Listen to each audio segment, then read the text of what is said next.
Hello and welcome. India, as we all know, faces a massive infrastructure deficit. Lots of people are breaking their heads on this one. One of them is Vinayak Chatterjee, Chairman of Feedback Ventures, who joins me now. Vinayak, thank you very much for speaking. I'll have to, at the very beginning of the program, I'll have to correct you. We changed our name. Okay. We thought we should have a name which is more relevant. It's Feedback Infra. Okay, Feedback Infra then, and it's more pertinent to our subject as well. True. So, Vinayak, and let's take this from a outside to in view first, rather than an inside to inside view. What ails Indian infrastructure? Okay, there are two broad baskets in which I could park an answer to that question.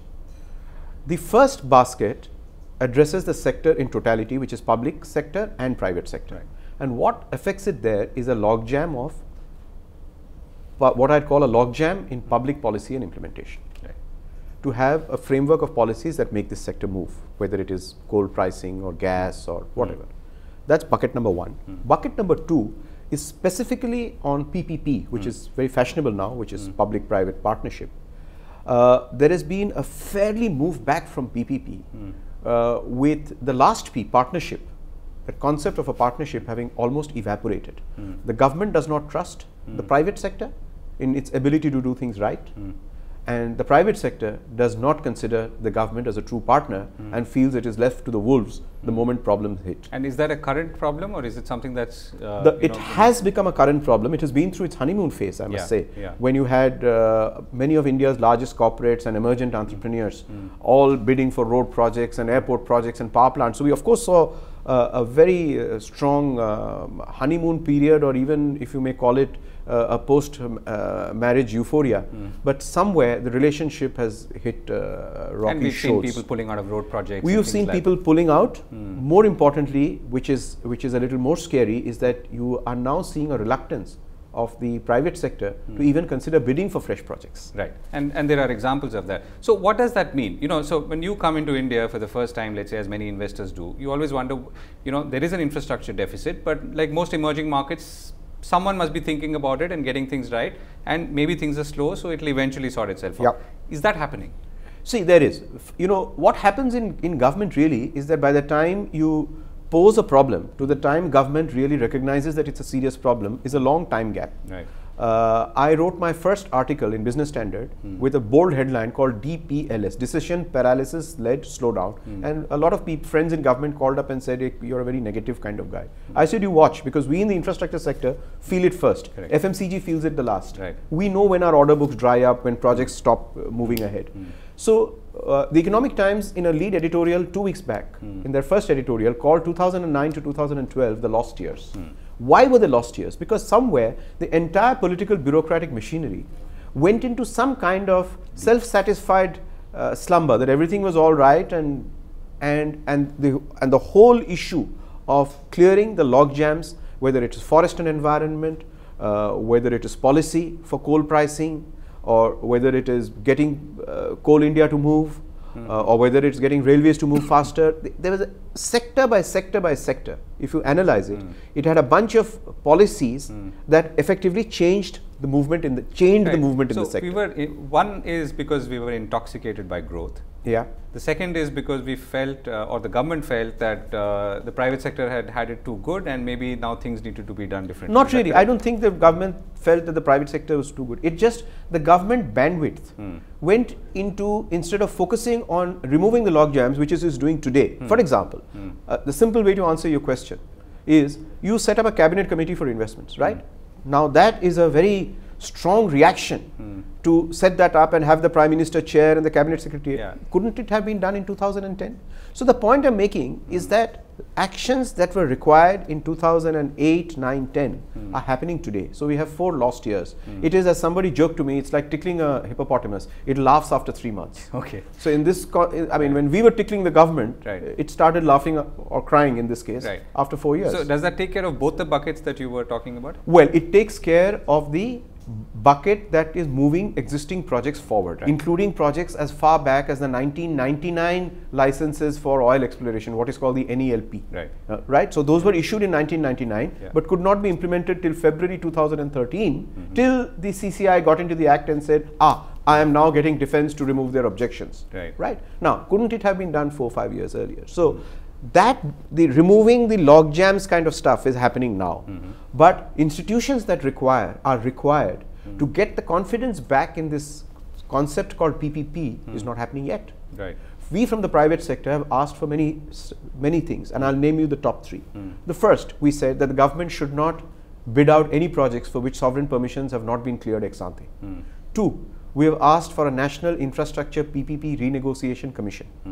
And finally, we have asked for a new cabinet law, which the Prime Minister and Montek have agreed, for a completely different regulatory architecture to make regulators, a completely different legal architecture to make infrastructure regulators completely independent and empowered to do their jobs. There are three things that we've asked for. Do you have similar structures in other countries? Well, let me take the first one first. The biggest problem today is the lack of faith in the government that in a 30-year contract or a 60-year contract, black swan events can happen anytime, which no legal contract can, in a sense, predict. So, lawyers call PPP contracts judicially incomplete contracts, because such contracts do not have the power to encapsulate in the contractual understanding or the infinite number of possibilities of what could happen in 60 years or 30 years. So they're called incomplete contracts.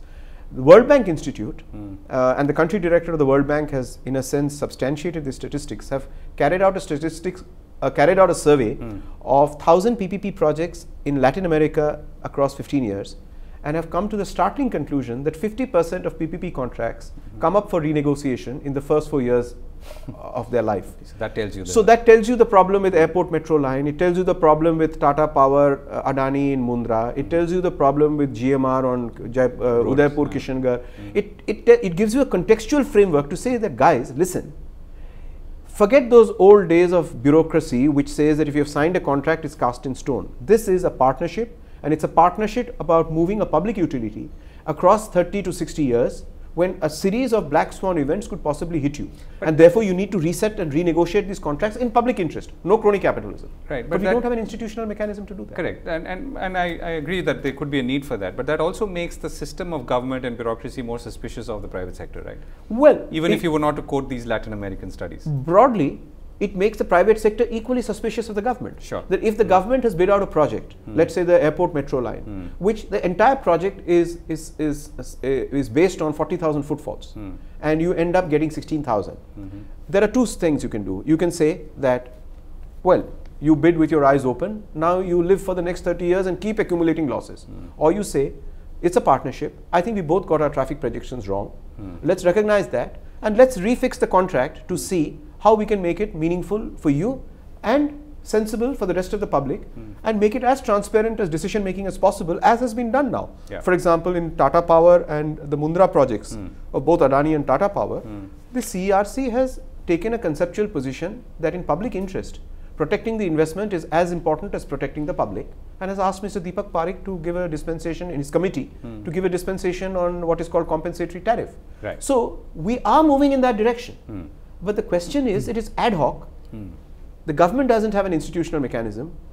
You get tangled in civil courts at the state level and at the central level. So very simply, we are saying, create a quasi-judicial body called the National Infrastructure PPP Renegotiation Commission. Let the confidence come back. So that will ensure that many of the projects that are now stuck, slowing down, will get revived, and new projects will get the the corporate sector, the private sector, domestic and international, will have the confidence to bid for the new projects. Today, you have got no bid for the Trans Harbour Link. It was put out for bid. There are 4 major port bids in Chennai and other places that have not got any bids. There are 29 NHAI projects that have not received any bid. So you're seeing a very peculiar situation where order books are not there, the market is languishing, and here are, let's say, a clutch of 35 PPP projects that are being offered by the government, and there are no bidders. Right. So that's and therefore that also sort of presumes that it's really the government, or rather the government alone cannot do this, and we need active PPPs, whichever way we figure it out. Yes. Right. So that's a sort of active presumption. Let's come to the other part now. So you said that there were these lost years. We are finally beginning to show some movement. The CCI has begun to start passing orders, which means that things are coming back onto track. What's your outlook if some of these things begin to stir or have begun to stir? maybe some of these regulatory commissions for PPP will come into place. When should we really start seeing more positive? Look, there are stages to, I think we have, in a sense, we are not going to go down further. We have the infrastructure mood and market conditions are bottomed out. It's a slow climb up from that deep hole that we all put ourselves into. This is all predictive. Yeah. In terms of some of the statistics that I have been dealing with, I am looking forward to what I can broadly call a public expenditure driven construction industry led revival. Why am I saying this? From February onwards or November onwards, when Chidambaram came back to the finance ministry, and February when the first CCI meeting happened, there's been a lot of push to get public expenditure going. And to moving them fast. So you have close to 90,000 crores worth of contracts coming out from the 2 dedicated freight corridors. You have 8,000 kilometers of hopefully EPC contracts coming out from NHAI.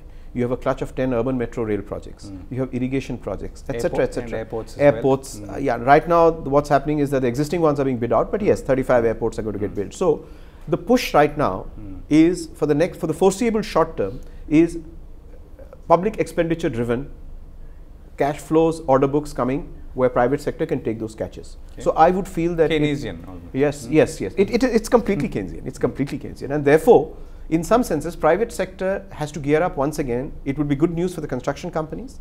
It would also be good news for people who are suppliers of goods and services to a construction-driven infra projects. For example, these construction projects are also happening in electricity sector. Some, the stalled power projects are coming back, transmission lines are being built, distribution substations are being built. So if you are supplying cables, pylons, switchgear, wires, if you're making construction equipment, if you're making road rollers, if you're making dumpers, so that second derivative of companies who are in the business of providing goods and services to the construction companies and to construction projects will also therefore see a revival. Right. So that's stage one. Stage two, which I still think is about 2 to 3 years away, is that it's going to take time for us to refix the institutions that cater to confidence building in PPP. It doesn't come easily. I feel that real action will start only after the next general elections. Okay, so that's a... So therefore, the PPP space is still going to languish for another 2 years. Okay. So short to medium term, which is up to 2 years, all private sector players should be gearing up for a public expenditure driven construction-led revival of construction industry itself and suppliers of goods and services. 2 years from now, I think we should be ready again for a fresh burst of PPP projects with confidence coming back, and very importantly, a new set of players and bidders. Right. Many of the players and bidders that you saw of yesteryears may just fade away into the horizon. We are already noticing a trend where a large portion of the financial community is coming upfront to bid, whereas earlier it used to be the construction developer companies that bid for PPP projects. We are seeing companies like IDFC PE Fund, we are seeing companies like Macquarie, we are seeing pension funds, we are seeing PE funds that are coming upfront and bidding. That changes the composition of the entrepreneurial crowd, the developer crowd. So this is generation 2 coming after the first generation, some portion of the first generation cowboys. Like many of the Hyderabad companies. Well, I wouldn't be specific, but there are in every wave of such opening up of such markets. If you look back on civil aviation, for example, and you think of names like East West, Modi Luft, Damania, you will NEPC, Paramount, all of them, you will realize that it's not just in India. When a market that has hitherto been closed or unexplored, like the American railroads, for example, or the first batch of, how did the Rockefellers make their money, the first batch of oil trading and pipelines. Any market which has hitherto been closed for private sector, either by fiat or by the fact that the markets don't exist, when they open up, you get a first flush of very dynamic, very entrepreneurial, very energetic developers. But they come with their own baggage of over-eagerness. And many of them fall by the wayside. And then you get a second generation of more sober, long-term, stable investors that see the full picture and then take cautious, sober investment decisions. In Indian infrastructure PPP, that wave, I predict, will start 2 years from now. And Vinayak, that's a very positive note to end on. Thank you so much for speaking with us.